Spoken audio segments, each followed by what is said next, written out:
Hi, this is Tracy. Thanks for being here. Please like and subscribe.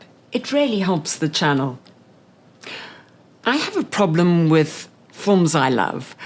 I want to know what they smell like, and I cannot have what I want. Cinema does everything: light, color, sound, movement, time, except give you smell. Every smell is missing this dimension, and most of the time you don't notice. You notice with the films that are so precisely, carefully present in every other sense that smell, the absence of smell, becomes almost audible. I've spent years pretending that this was a small problem. And it's not a small problem. It's the thing about cinema I've most consistently wanted to fix and most consistently been unable to. And then a small Berlin perfume studio made a fragrance called A Single Man. And imaginary authors in Portland made a fragrance about a film that doesn't exist. And a French perfumer responded to a photograph of a wooden arch above a New Zealand lake by composing the bottle in my hand. So this is the episode about what happens when fragrance does the thing cinema cannot. This bottle is called A City on Fire. Josh Mayer made it in Portland in 2014. Let me spray it on skin. Come on, let's get you open. All right.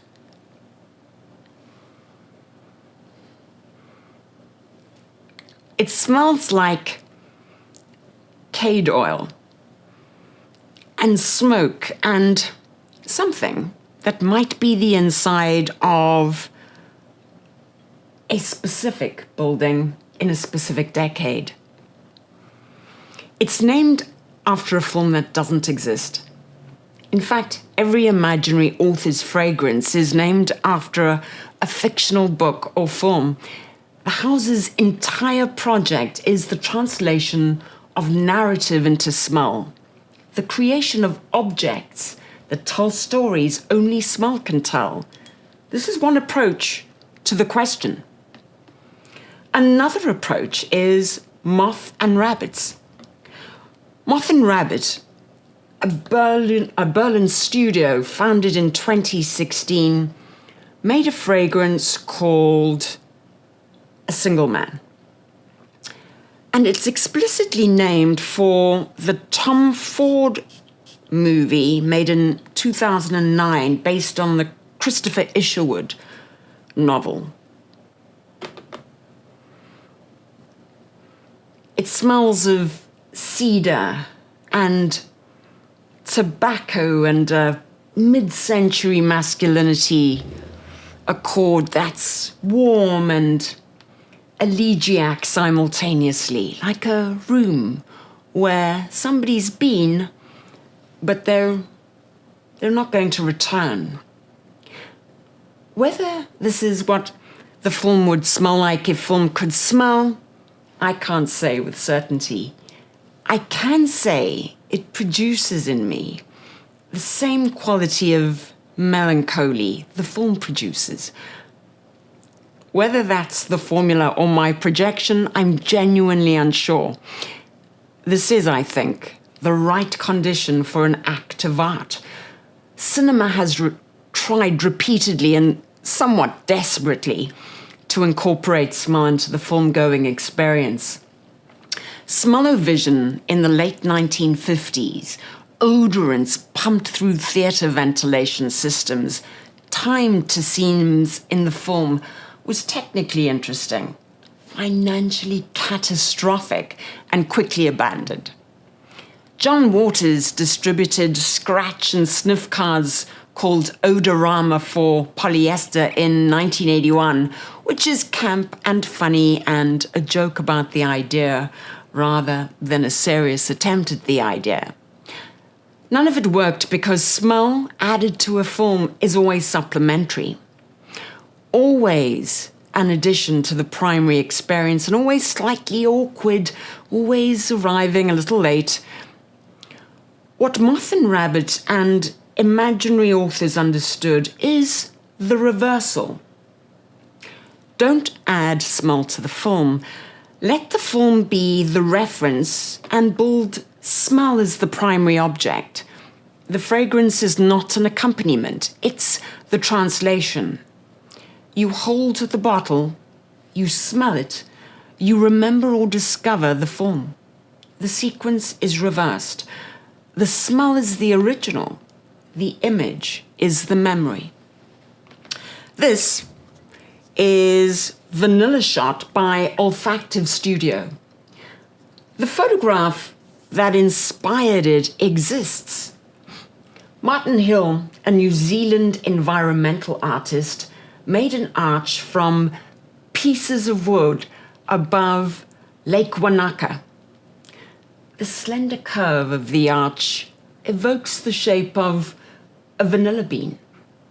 Céline Vellier gave this photograph to Bertrand Duchaufour. Duchaufour looked at it and made this.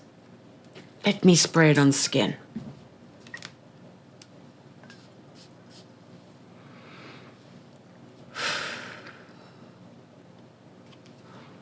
What he made does not smell like vanilla. It opens on saffron and coriander and aldehydes, and vanilla arrives in the base around 20 minutes later. The fragrance is not an illustration. It's what the photograph felt like to one of the finest perfumers working today. The tension of the arch, the gravity and weightlessness, the impossibility of something holding that should not. The photograph and the fragrance exist in parallel. Neither explains the other. Together they say something neither could say alone. Let me put this down.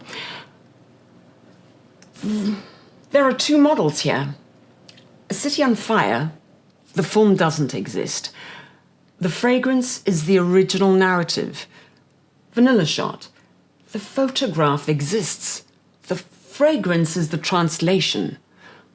Both bottles make an argument about what fragrance can do that no other art form can. Fragrance is the only art form that enters the nervous system without mediation, that bypasses the distance the eye requires and the space the ear needs, and goes directly to the part of the brain that handles memory and emotion before consciousness catches up. Cinema cannot use this. Cinema's containment is part of what makes it cinema. The frame is the frame. Outside is outside. Smell doesn't have a frame. I think about this every time I smell a single man. I think about Colin Firth walking through 1962 Los Angeles and what the morning smelled like. The fragrance gives me an answer. I have no way to verify the answer. And this seems approximately right for an act of translation between two art forms, one of which can show you everything, and one of which can tell you what it smells like. The cinema gets the body. The fragrance gets what the cinema cannot put on screen. I have stopped pretending that it's a small thing.